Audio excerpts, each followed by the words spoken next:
con Eduardo Bojorquez. Él es el director general de Transparencia Mexicana. Eduardo, ¿cómo está? Muy buenos días. Muy buenos días, Jaime, qué gusto saludarte. Eduardo, pues importante platicar contigo para que nos ayudes a entender un poco la trascendencia que tiene el anuncio que realizó el presidente de la República esta semana al hacer varios anuncios. El primero, importante, nombrar a Virgilio Andrade al frente de esta secretaría que todos pensábamos que era prácticamente vivía sus últimos momentos, pero no, retoman lo que va a representar la Secretaría de la Función Pública, eso en un primer momento, y en un segundo momento los lineamientos, las tareas, lo que el presidente señaló como puntos importantes para trabajar en temas tan trascendentes como son el conflicto de interés, el checar que los funcionarios públicos tengan y trabajen bien y, por supuesto, consensar códigos de ética. ¿Por dónde quieres empezar? Mira, déjame empezar por esta última parte, la de la instrucción que da el presidente a su gabinete y a la administración pública de presentar una declaración de intereses. Por favor. Mira, yo creo que este es un tema realmente importante, Jaime. Se reconoce finalmente que hay un vacío legal enorme, ¿no?, alrededor de la figura de conflicto de intereses, que México está rezagado en este tema respecto a otros países de la OCDE y que hay que entrarle por varios lados. Lo que propone el Ejecutivo pues es entrarle por una decisión que está en el ámbito de sus facultades y atribuciones, ¿no?, que es la de instruir al gabinete y a la Administración Pública Federal a presentar en mayo una declaración de intereses junto con su declaración patrimonial. Pero de fondo, pues está el reconocimiento de que este tema es un tema que afecta el ejercicio de la vida pública y que vamos a tener que legislar pronto, porque si esto está ocurriendo a nivel del Ejecutivo Federal, Jaime, no te quiero decir lo que pasa en gobiernos estatales, municipales y otros poderes. O en los congresos. El Congreso, bueno, mira, hay comisiones que las preside el que más conflicto de intereses tiene, Jaime, ¿no? Entonces, claramente es una señal de que este tema llegó para quedarse y que vamos a tener que entrarle en todo el país, y ojalá el legislativo retome este asunto en el marco del Sistema Nacional Anticorrupción. Se necesita ya una legislación para evitar y prevenir conflictos de intereses, ¿no? Sobre el particular, lo que estás hablando, ¿qué debo de entender yo por un conflicto de interés? Hemos hablado en este espacio en varias ocasiones sobre esto. Nos has comentado también cuál es la experiencia a nivel internacional, lo que el mundo ha hecho, porque no tan solo es un tema de México, es un tema del mundo. El mundo también se dio cuenta que existen tantos intereses atrás de los políticos que ahí debemos de ponerle el foco y la atención, ¿no? Así es, Jaime. La verdad es que es un tema que afecta a toda la política en el mundo y que parte de una idea muy sencilla. Todos tenemos intereses, Jaime, ¿no? Claro. No existe la persona que no los tenga. El problema es que no estén encima de la mesa, que descubras durante la administración de un gobernador, por ejemplo, que era socio mayoritario de una empresa que distribuye automóviles, ¿no? Y que casualmente durante su gestión se compraron más automóviles de esa marca, más patrullas de esa marca que en ningún otro momento de la historia de un estado, ¿no? Por eso se necesita concebir la declaración de intereses como una acción de carácter preventivo, y por eso el momento clave para publicar la declaración de intereses, lo platicábamos hace unos días, es cuando el candidato busca tu voto, ¿no? Porque en ese momento te tiene que decir, mira, yo te quiero dejar muy claro que participo, por ejemplo, de acciones filantrópicas, ¿no? A lo mejor tengo una fundación para niños de la calle, pero durante mi gobierno no voy a beneficiar más a esa fundación que a cualquier otra, ¿no? O tengo acciones en una empresa, y esa empresa, cuando licite con el gobierno, pues tendrá que ser muy claro que esa licitación es impecable porque yo tengo potencial conflicto de intereses. Es una medida preventiva, Jaime, que pues poco conocemos, que no está en la cultura política de nuestro país, en buena medida porque, pues sí, cambia la forma de hacer política, Jaime.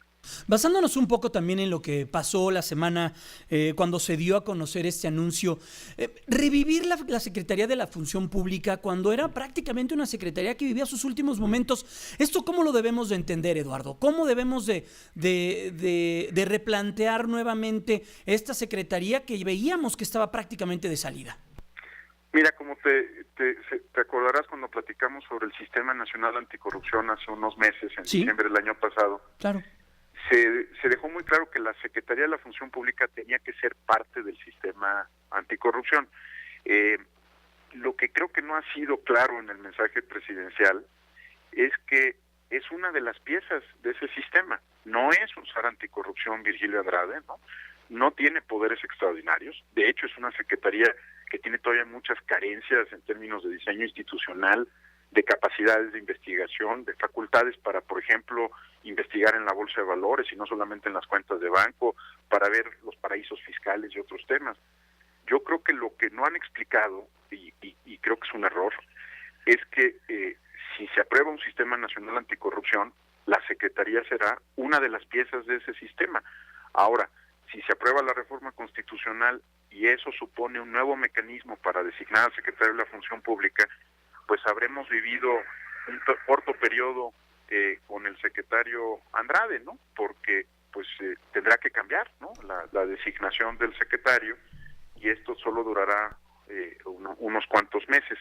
Me temo que no ha sido claro lo que el presidente ha planteado, y el hecho de que no se apruebe el Sistema Nacional Anticorrupción pues genera mayor confusión en este tema.